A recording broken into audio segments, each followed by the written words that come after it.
everyone. I'm Shucharita, Policy Analyst and Deputy Head, Calcutta Resource Center of CUTS International, a public policy think tank.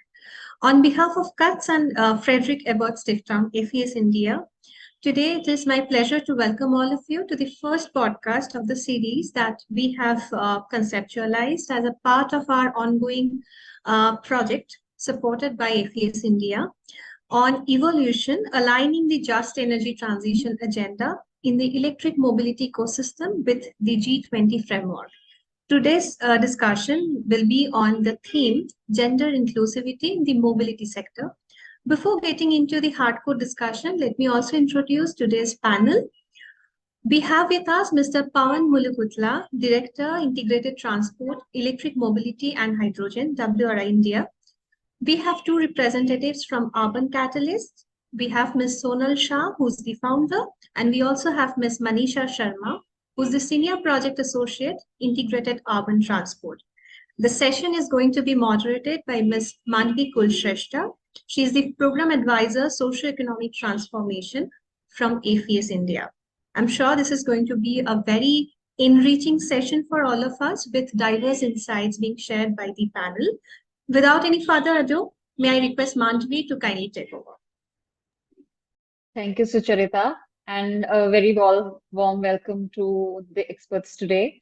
I'm glad that we are kicking off this podcast series with one of my most favorite topics, gender in the mobility sector. I think the topic should get more precedence, as in the issue itself should get more precedence when we are talking about the sector.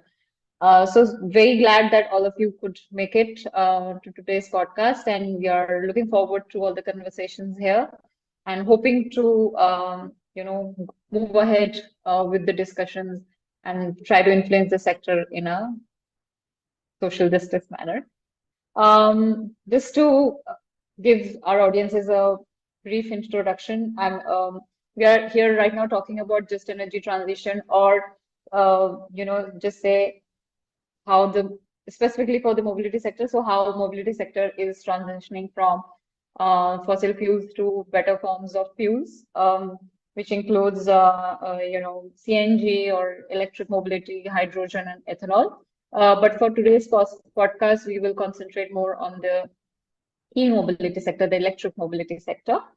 And we know that for any sector to transform in the real sense, whether it's the use of new technology or adaptation of new kinds of innovation, apart from these, the other important factors, especially for say an organization like FES or CUTS, or for our experts here as well, is that the transformation should happen in social, ecological and economic fields as well. So when we are talking about transitioning to greener ways, we are also talking about it being more inclusive, it being more equitable and smart, of course. So for our conversation today, we'll try to base our questions and responses on the aspects of climate justice, social justice, and gender justice in the e-mobility sector. Now, of course, we all know that gender inclusivity in the mobility sector or in the e-mobility sector remains a challenge, primarily because India is still a patriarchal society. So there are restrictions of how women are expected to behave, conduct themselves, and obviously that has bearing on their mobility as well. And then there are varying degrees of social, economic, or political empowerment. So today, when we look at gender inclusivity in the mobility sector, we will look at it from two perspectives or two lenses. One is going to be women as users of e-mobility, so whether they are private users or in their own businesses. And secondly, we'll talk about women making EVs, or part of the entire EV manufacturing sector. But before we dive into the specifics of EVs, let's establish some basic understanding here. And I would like to ask Manisha the first question. What do we understand by gender responsive mobility? So in very brief, if you could, explain to us what it entails. Thank you, Mandvi. When we talk about gender responsive mobility, what we refer to is the transportation system that accounts for needs and preferences of all genders, men, women, trans women, and all other genders. And when we talk about specifically women, we also want to include the intersectional aspects as well. So, for example, women with disabilities, girls, and women of old age. Now, already international literature has established that men and women travel differently. For example, they have different trip lengths, different travel times, as well as the number of trips that they make. So while the international studies suggest that women travel more, we have found through our projects that this is slightly different in Indian cities. So when we did household surveys in 3 cities of Bihar in 2022, we found out that women travel lesser than men. So their daily travel, they are traveling they are making 37% fewer trips than men. And they are using more sustainable modes of transportation, including public transport and intermediate public transport, or they are walking. So in these 3 cities, 60% of the total walk trips are done by women.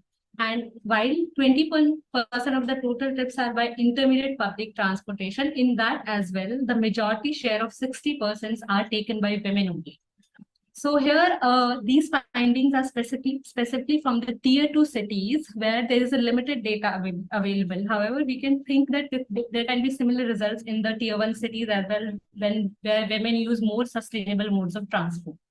Now, I want to highlight 2-3 main things. One is that the travel patterns differs within the women groups as well, because there are different women groups based on income, based on marital status, or their work occupation. So in 2020, we did a survey with 800 resource for women in Delhi and 400 online surveys with women who have little higher income than the resource poor women. And we found out that among all, they all are traveling, majority of the trips were work trips. However, their peak travel time is different from the travel time of the buses, predominant mode of transport they are using. So we still wonder that why those peak travel is different, and there is a reason why these bus-based public transport are currently not able to take care of the needs, because they have different peak travel times.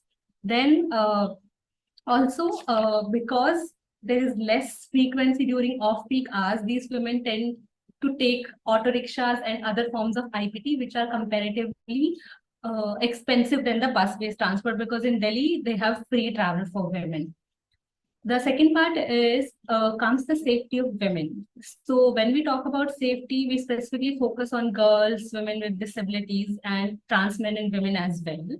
So we assisted GIZ to understand the perception of safety and their experiences in 3 cities of Kerala, which include Ernakulam, Kozhikode, and Trivandrum, and we did more than 1,200 surveys.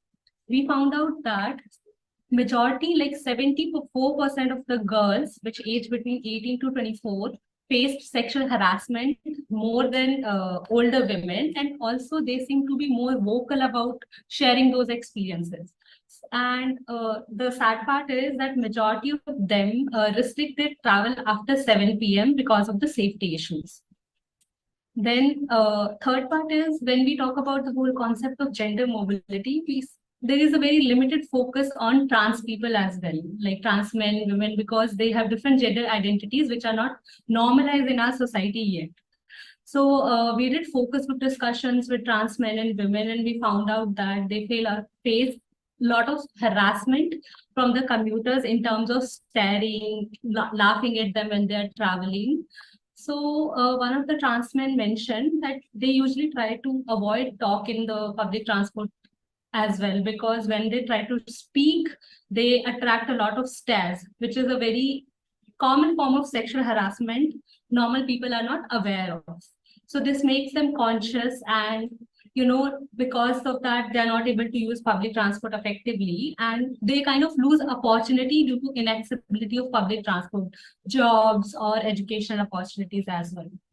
So to sum it up, that whenever we talk about gender, we should include all the intersectional groups as well. Thank you.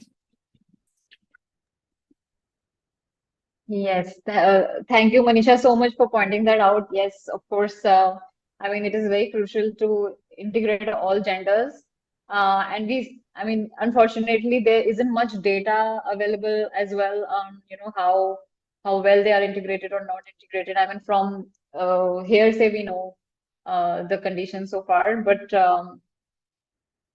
for today's podcast, I think we'll limit it to women and gender responsive mobility. I think is in itself a podcast topic, and like it deserves many, many podcasts. But I think for today, we'll concentrate on women here, and then probably some other time we'll also take up, the trans issues in the mobility sector. I think that will be a very good topic to explore as well. But coming back to our agenda for the day.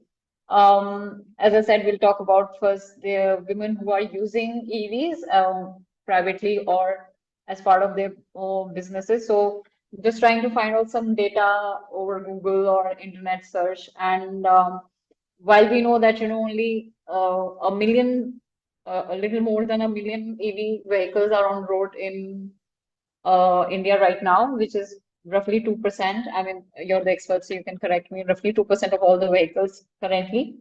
But the percentage of women owning EVs is, I mean, there's no data around it. Also, percentage of women owning EVs for their businesses, whether it's two-wheeler or three-wheeler or four-wheeler, that data is also, at least to me, I couldn't find any such data. So if you're aware of any numbers, please do mention it in the podcast. But considering the socioeconomic conditions in the country, we can assume that it'll be, a very insignificant percentage right now.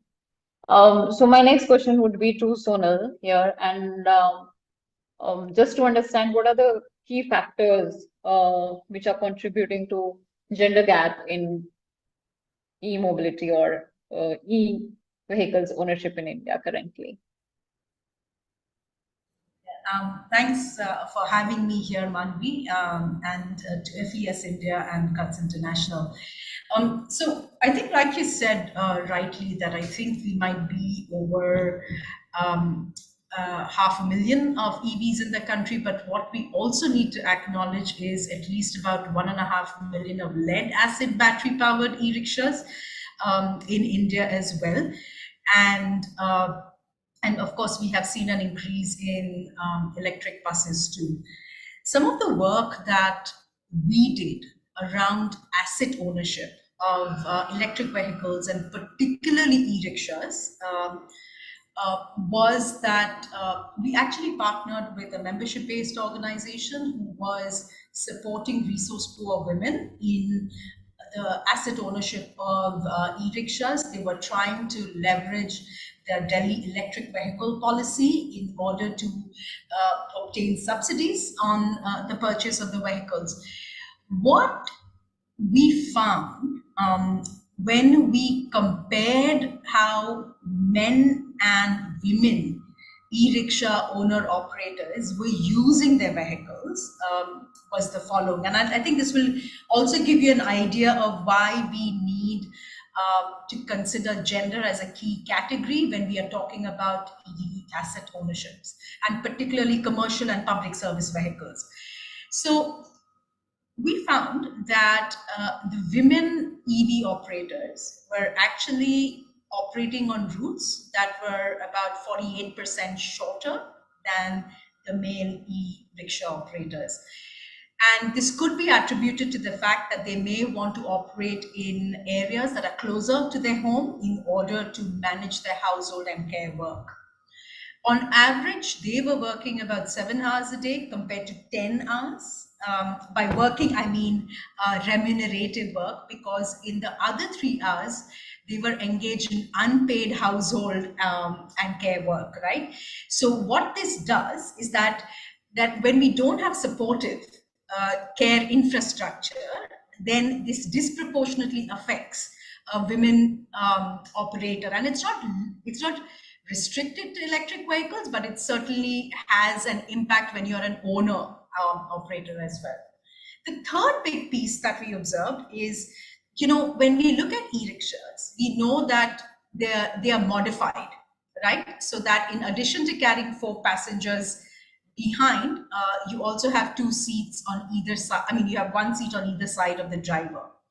Now, unfortunately, women were not able to do this for safety concerns, right? And because sometimes if you had male passengers who would misbehave. So what this eventually resulted in women owner-operators earning 25 to 30% lower than the male operators. Now let's factor this, because when this has an impact, when gender norms have an impact on the way you're going to operate an EV asset, then an EV policy needs to consider that in its financing mechanisms and in financial subsidies.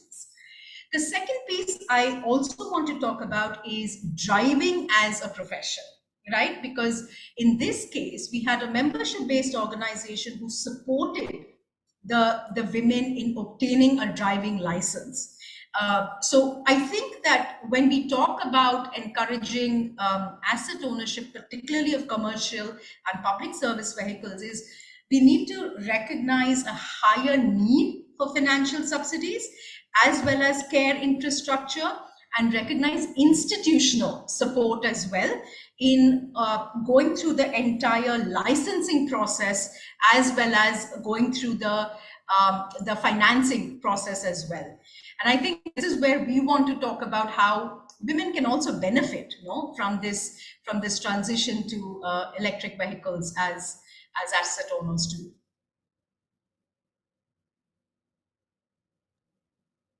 Yes, surely you brought up 2-3 critical points, and I think, as in, I understand that at least the Delhi government is trying to push for a little more progressive policies here. So they have, for bus drivers, they have done away with the restriction on the height of the bus driver so that more women can apply for the job, or they have also done away with the driving license fee of 15,000 rupees or something like that, which shall enable more women to, then they don't have to invest upfront in,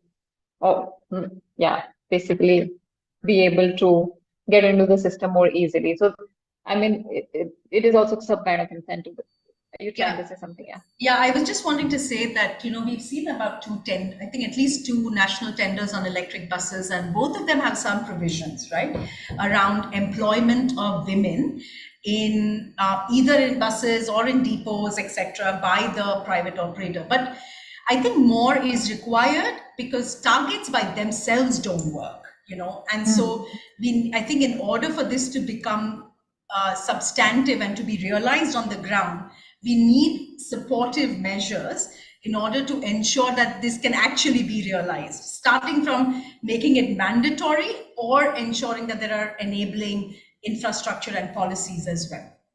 Exactly.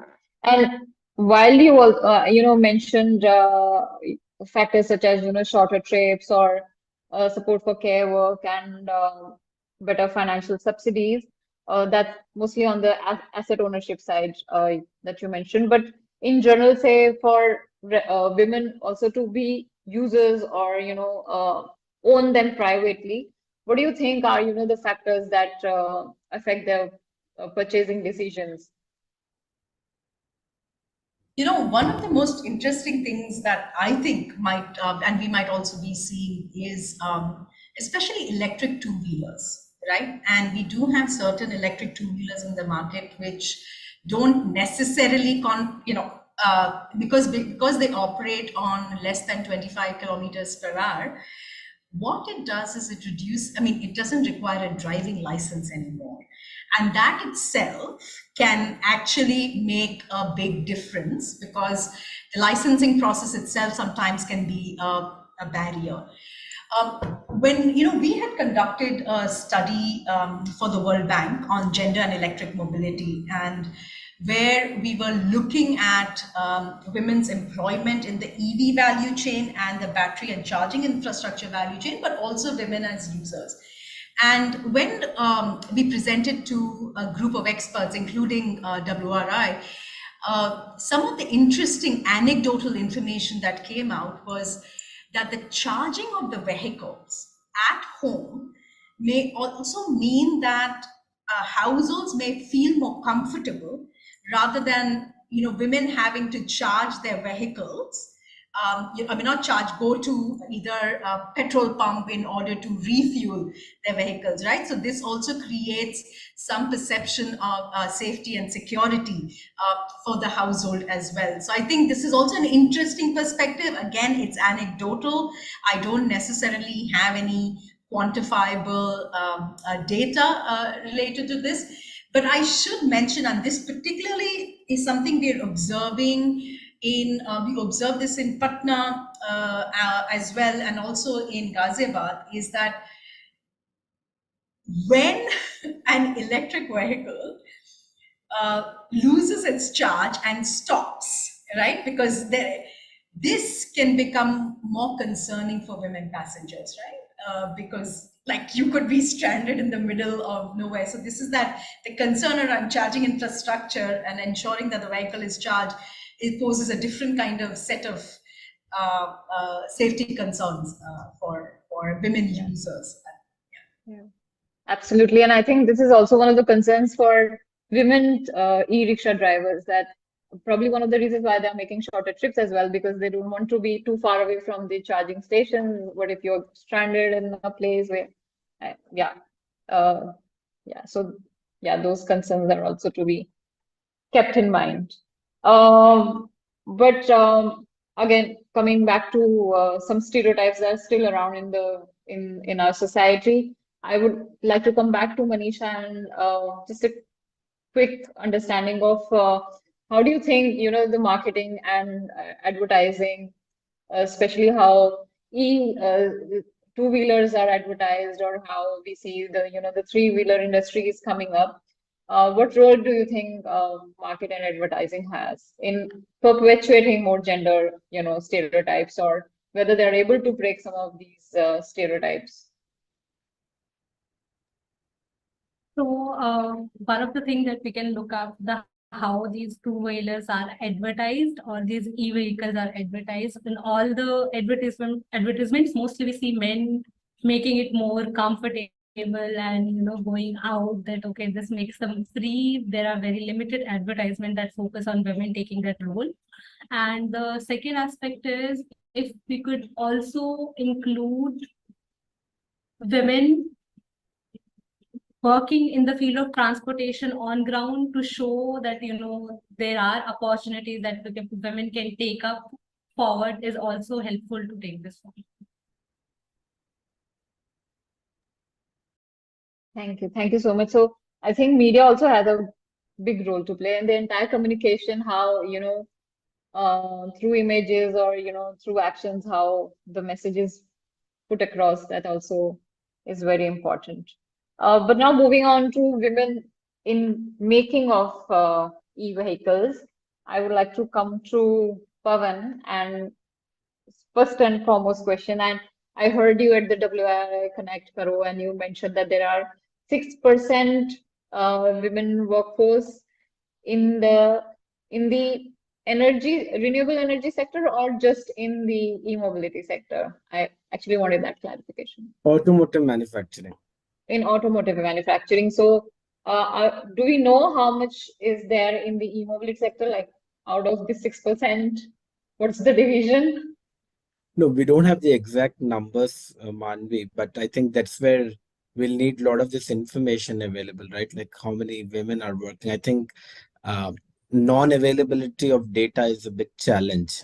And let's also not forget that we are talking also about both the women engaged as contractual and temporary basis also, right? So it's not just engaged formally, which we're talking about. The 6% also includes the 40% that are employed on a temporary basis. So there is that huge challenge which clearly is there in the industry.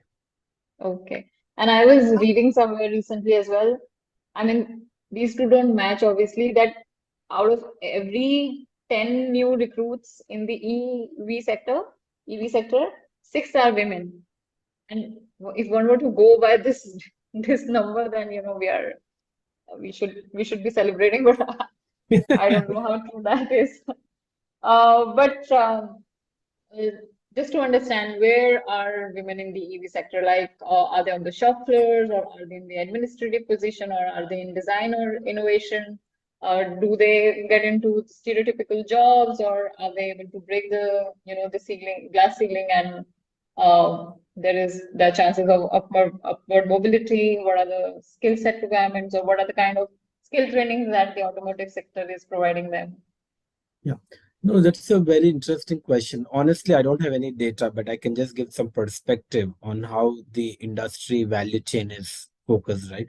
My assumption strongly is that a lot of these jobs are on shop floors from what we have read and what we are seeing on media about how companies are talking about many of them being engaged in the manufacturing sector, which is basically assembling of these vehicles and getting them out, right? But the bigger question is also that have we really mapped what are the skill sets actually needed across the entire value chain from your battery pack manufacturing all the way to your vehicle and then coming out to operations? I think it's a long value chain, and we really need to the first step to me is really to get this done well is how do we actually map at both the national and the regional clusters. So we have these clusters of automotive in, say, in Western India is dominant, then you have southern part of India and then northern. This is where your whole automotive belt lies.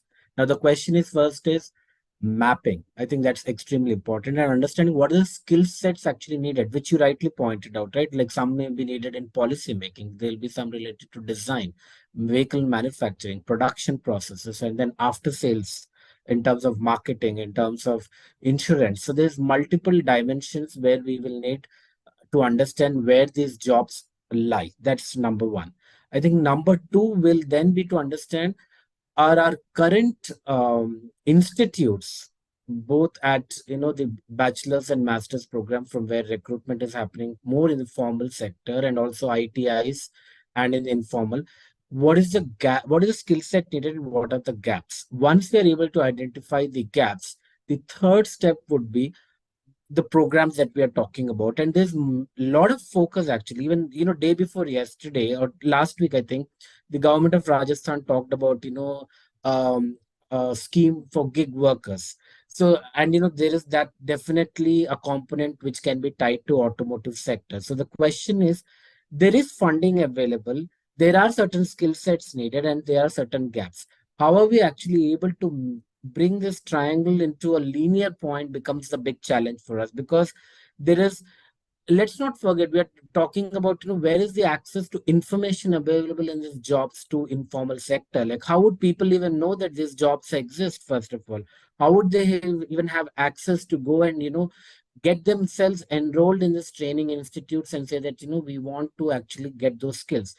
We understand the challenges of formal sector. People are educated, you'll have access to internet, you'll be able to get information. Even then there is information asymmetry, no doubt about it. So the question is, once we do this mapping at a cluster level and identified what are the skills needed, and then we actually do skill programs, and it requires massive awareness and campaign and building that also. It's not enough just to say, okay, there are this program, there is this funding, and we'll see increase. At a society level, we can't get into that discourse today. We are talking about the intent itself to change and the mindset to change, where we start there. But when we get to the clusters, I think these are the challenges and there are solutions. Can we use digitization, digital infrastructure as a tool to really help navigate this? And I see a huge opportunity there. We can definitely make this happen. And we were also trying to map, kind of looking at what are kind of jobs available. The challenge is, we have ourselves been finding this challenge very difficult to hire people with EV understanding, because you're also talking about not just very specific talent. You're looking about multi-sectorial discipline is also needed in some of the formal jobs today. So you have very two different kind of problems that we are trying to navigate. One is where you really need this multi-sectorial approach, and when you're talking about more of informal workers, where you really need very deep dive in whatever they're doing to ensure that they completely understand that so well. So how do we ensure that these two are actually taken into consideration when we are talking about doing a very well designed program for this transition to include women? I think that's the big challenge we need to address. And if I may add two sub-questions to this, because this triggered while you were speaking. One is obviously whether there is enough, I mean, in the automotive sector, we know that there is enough industry academic collaboration. Also, with the skill council, skill development council and all. Is there enough in the EV sector right now, or are they thinking in those terms? And secondly, I mean, still with these skilling programs which are run through academic institutions or the industry themselves, this will only be able to cater to the workers who are there in the industry itself. But there is a lot of informal industry also attached to it. Repair shops, on the go service providers. How do we involve them as well? Because usually they come up like sui generis, they're just there to provide their services, but they never undergo a formal training process, or they are learning on the job. So how does one include them? Manju, can you just repeat your first question? You asked, and it just really skipped my mind. No, the first question was, is there any academic institutions and industry collaboration in the No, EV that's sector? definitely EV skilling happening. sector? I'm sure, the ASDC and, all the institutes, they are collaborating and there is a focus and, they are doing, but obviously there's much more to be done. But while you were talking, I was actually just thinking of how to frame my thought. I was saying that we need like transformative ideas. And, one of the interesting ideas that I saw in Bogota was they have created this intersection of gender and mobility, where they have really created these centers where people can come and learn at whatever age, wherever they have left. And they have put these centers right at the access points of mass transit. Now, when we are talking about creating, I'll find the exact terminology. If Sonal remembers, let me know. But I was actually blown away by that. So you're saying that even if it doesn't matter what my qualification is, but you are giving me the opportunity at a ward level to bring me to a point where there is free mobility access for me. And then you are creating that learning center so that I am actually equipped with whatever I want to do. Can we actually take a similar example and even pilot it and test it, saying that in certain areas in geographies, we will provide free access to women and, create these learning centers wherever they need to come and build those skill centers. So instead of asking them to say that, come to X OEMs or, Y's OEMs learning abilities, we have a very strong ITI, skilling centers. The issue is also about the mobility to access this. There's a cost involved in it. We really need to really break those entry barriers to say that, we will provide this skill set. You come here, we will take care. So the way they even created is they created this opportunity. If they were caretakers, so they actually said that the city will actually take care of the caretakers for those hours when these people are able to come. It's quite revolutionary in terms of what we are talking about. So if we are saying that we are truly wanting gender inclusive opportunities in the EV sector to be created, we really have to think of these kind of thinking, that where is the problem for women to enter the workforce, and then try to address this, rather than saying that we'll just provide some skill centers, we'll give you some certification. That's fine, but unless we fill tighten and make it easy for the first mile and last mile access to these opportunities, I don't think we're going to really address these issues in true sense. Sure, and I mean, what you also brought out very interestingly is that it has to be age agnostic, because we have seen that women do, tend to take breaks in between employments for whatever reason, so it's not that, they after graduation they are into the job sector and they will remain there till the retirement, but they might, take breaks and they want to re-enter the job market, and then sometimes the provisions or there are entry barriers to how or at what level they can enter. So I think such things should also be considered. But yes, Sonal, you wanted to bring in some data. Yeah, Yeah, I was just thinking, I'll just build on a little bit on what Pawan has mentioned, right? So when we started looking at data, and the first thing we did is we started looking at data in STEM courses, right? And we found that women now constitute 47% of incoming students, right? So I think this is a pretty important data point, but it's not like this education is translating into equivalent opportunities for them. So let me also give you some data. When we looked at the PLFS data as well, I think this was for about 1920. We found that an unemployment rate was highest amongst women with diplomas, graduates, and women with postgraduate degrees, right? So roughly anywhere between 23 to 26%. The lowest unemployment rate is amongst non-literate women. Now, what this means is that, for a man and a woman who are both graduating from STEM courses, we are seeing such a high unemployment rate for educated women. And I think this probably also brings this issue front and center, is what is it that is required? And one of the things that Pawan mentioned is really important. First is, sensitizing OEMs sometimes on where can they recruit women candidates, just kind of building this last mile, but also creating gender inclusive workplaces, because this somehow has to change in order for women to become part of the workforce as well, I think. And I think particularly in the EV sector too. So I wanted to kind of just bring some of these data points as well, because both men and women are both at probably the same skill sets, same skill gaps. Then why are we seeing such a high unemployment rate, right, amongst women? So I think this needs to be really factored in. Manvi, Yeah. just one quick point. Sure. This is exactly what I was trying to reiterate, right?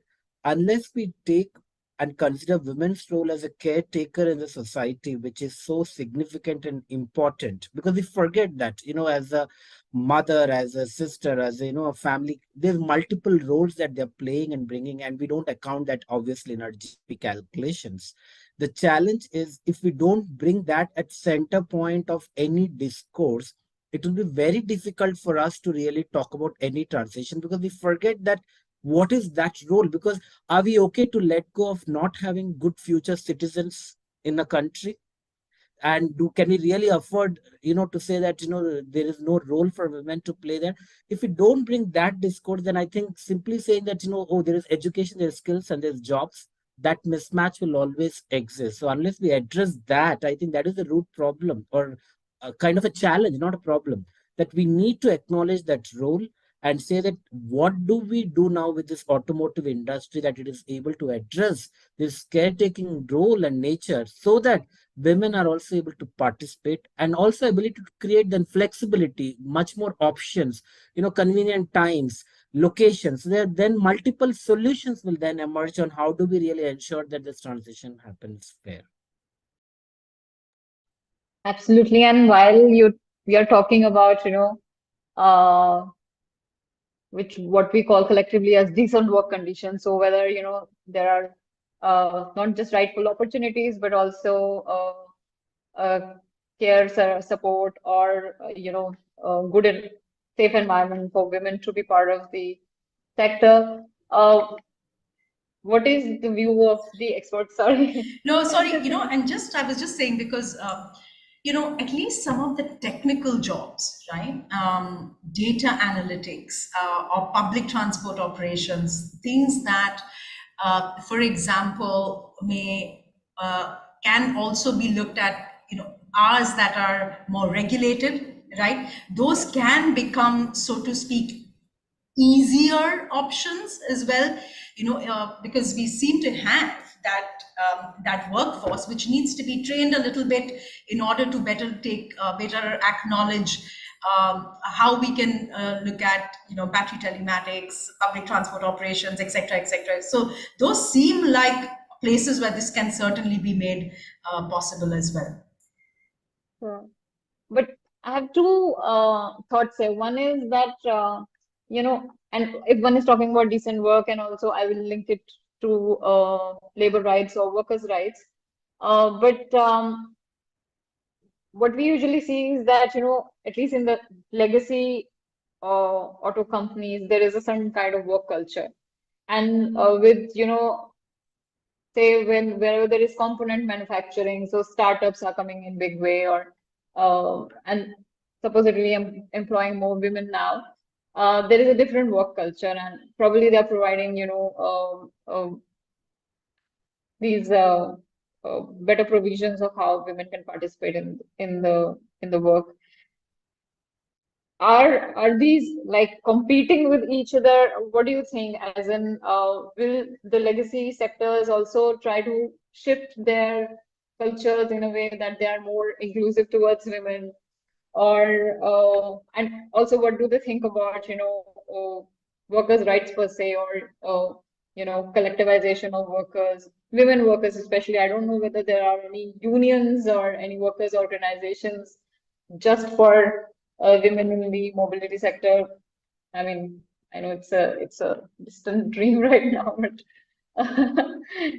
does the panel have any view on that?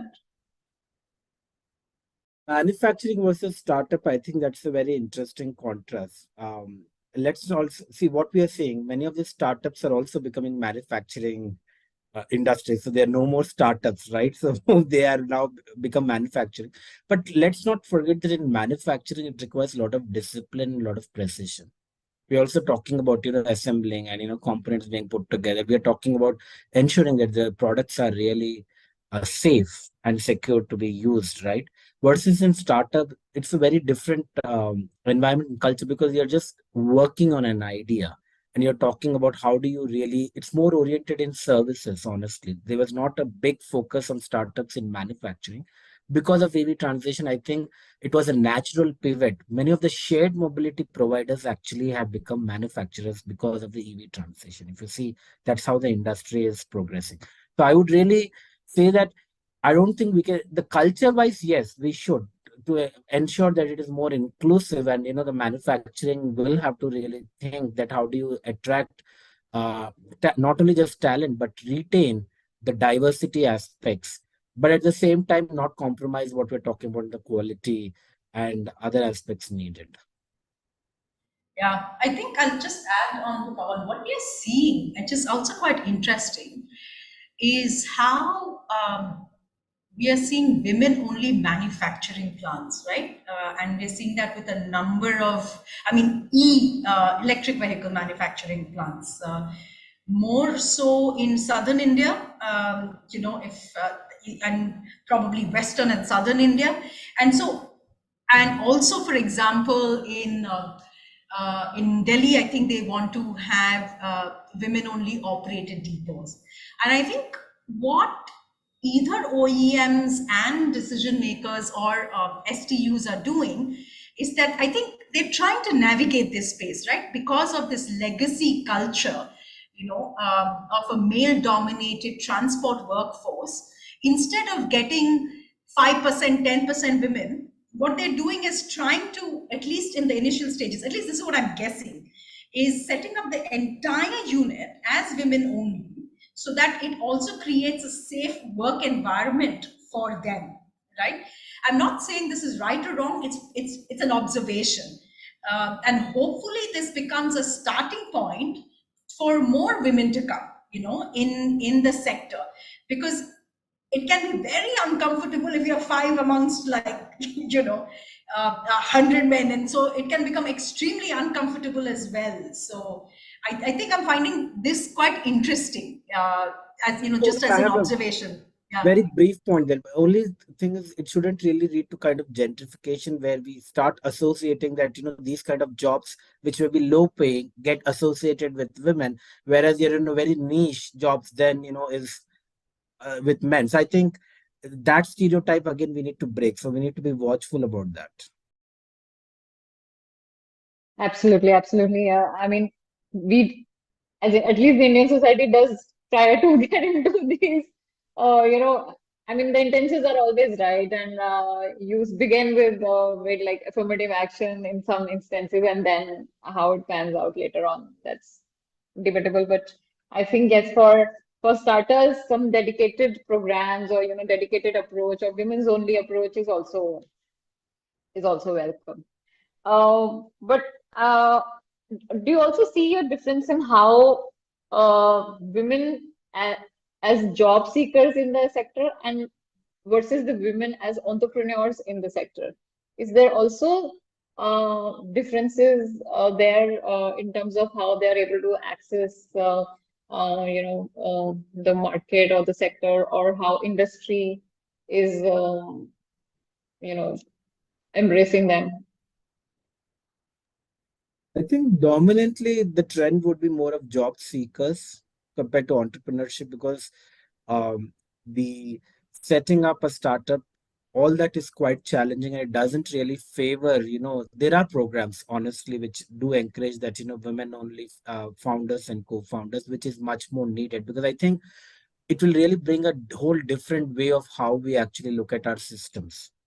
If we are talking about changing systems, then we need to do more of this. That's what I would really say. And there are women entrepreneurs who have shown the path, but it's not enough. So I would really say right now, also the way our society is, the income levels, I think many of them are also trying to get into the industry, and this industry right now is the sunrise. So you see that, a lot of them are getting to see as job seekers. But I think we also need to create this culture where they're also saying that they'll be job creators, and that then really is a new dimension that can be brought into the ecosystem. I completely agree with Pawan, and I think the COVID-19 pandemic had a big role to play in that, right? Like the need for secure jobs in a very uncertain ecosystem, is. I think that if we want to encourage women entrepreneurs or firms with more women in leadership positions, because we can also look at that, where you have gender balance boards, for example. Public procurement has a big role to play. What if public procurement criteria actually incentivize, so you don't penalize, but you incentivize or give additional points in your scoring systems where there are more women in leadership or board positions. Because then what we can do is actually have, we don't need only women run businesses, but more women in existing businesses as well. So, and in leadership positions. I think public procurement has a very critical role to play in encouraging and elevating women in leadership positions as well. So very quickly, do we have any example from the country right now or from any state where women entrepreneurship is encouraged or like supported through incentives or schemes? Big time in Telangana, the V Hub, the way they have really done. I mean, it includes obviously the EV sector and automotive sector, and I think fantastic job, like how, and now they're creating this partnership, I think, with Tamil Nadu also. I just saw it day before yesterday. It has really, and it's not just limited to urban areas, Mandvi. I think that's the beautiful part. It's really extended itself to really bring entrepreneurs from rural areas also into the belt, providing that financial assistance and incentive for them to be able to kickstart and test their models. And we are not really even talking that, we don't need all multiple millionaire entrepreneurs. We are really talking about women who can really set up and, create jobs within their community. I think we also need to change the way we define that, everyone need not be saying that, these are unicorns that we need to create on that mission. It's about, are we able to solve the problems that we are looking in our society of bringing more women, creating jobs, at the same time also ensuring that the earning levels are also increasing. I think that parity issue also has to be addressed with this.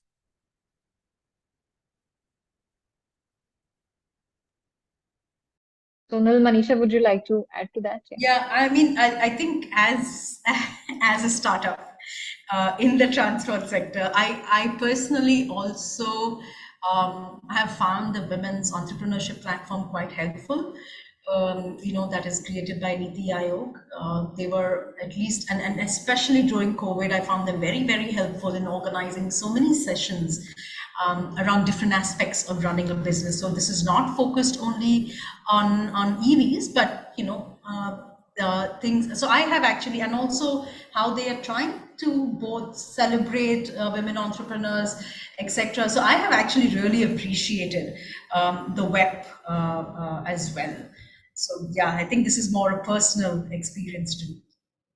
In fact, I think we'll need just this whole platform with all the opportunities and accelerator programs that exist at national level. So many ministries run it. I've seen personally at MNRE, then, the Invest India platform also has its own initiatives. So I think even bringing this information in one location and providing access, and of course, states are also doing so much. Sometimes it's also about, do we even see what's actually happening in the ecosystem? There's funds available.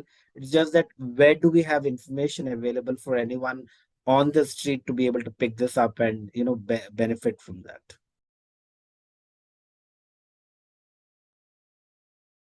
Sure, I think I was thinking the same. I was like, we should have one portal where, I can, or anyone can access this entire list and say, okay, what is fitting to my purpose the best, and then I can make the choice.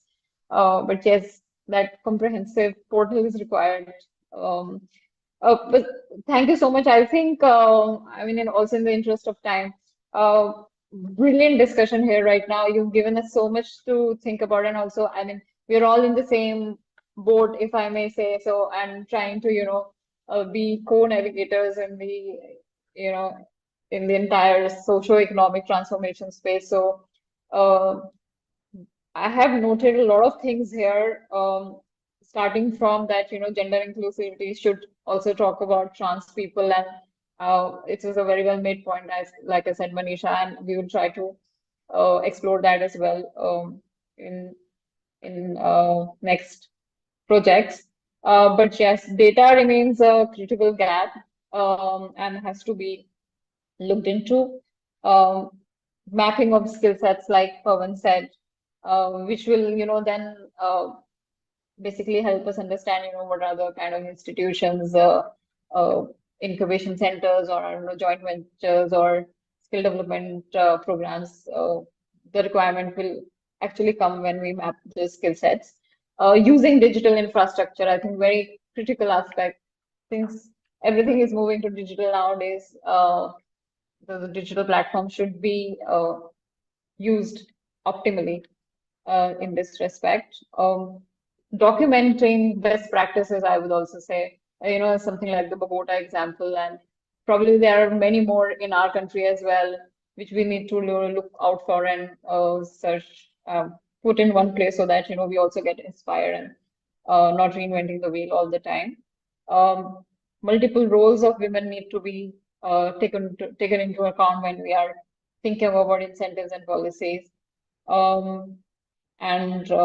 The entire discussion about how entrepreneurship and at what levels of enterprises can be supported, and that everyone doesn't need to become a unicorn, but yes, we need to support community-led or women-led entrepreneurs as well. And that, again, in this space, there are platforms available which help think tanks as well in going forward. Any last thoughts? Any one change-making idea that you have right now, that or maybe something which is from your wish list, and you think that if this is implemented, then it can be a real game changer in the sector. Since you're asking Mandvi and forcing us to think, I would say that given FAME 3 is being talked about, can it really have that lens of gender? Given so much incentive will come out, I think it will really create new opportunities and benefits in the EV sector, because we're talking about two-wheelers, three-wheelers, four-wheelers, buses, trucks, and cars. So I think definitely what I see, that's pretty much possible. And second is, can states which are creating all these policies for gig workers really kind of relate that to the automotive sector and the EV industry, and create these opportunities for women.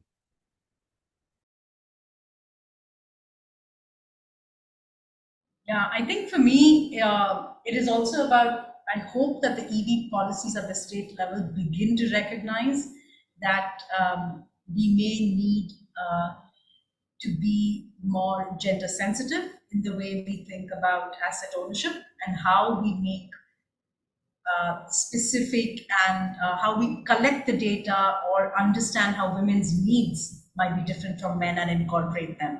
I think that is my big one.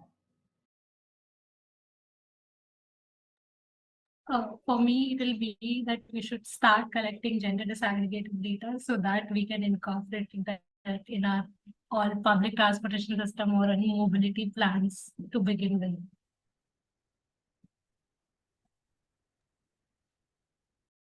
Thank you so much. Thank you, Sonal. Thank you, Pawan. Thank you, Manisha, for your time. It has been a very interesting discussion. And as you might know, there are 3 more to come in this series. With other themes as well. And we hope to bring all of them together. And I think it was a great learning for me, and I'm sure everyone else, the audience, will also learn a great deal from our discussion today. So thank you so much for your time. Thank you so much for having us. It's nice. It's always nice to discuss and talk together. Thank you, Mandvi, for excellent moderation, and thank you, CUTS team, for inviting. Thank you.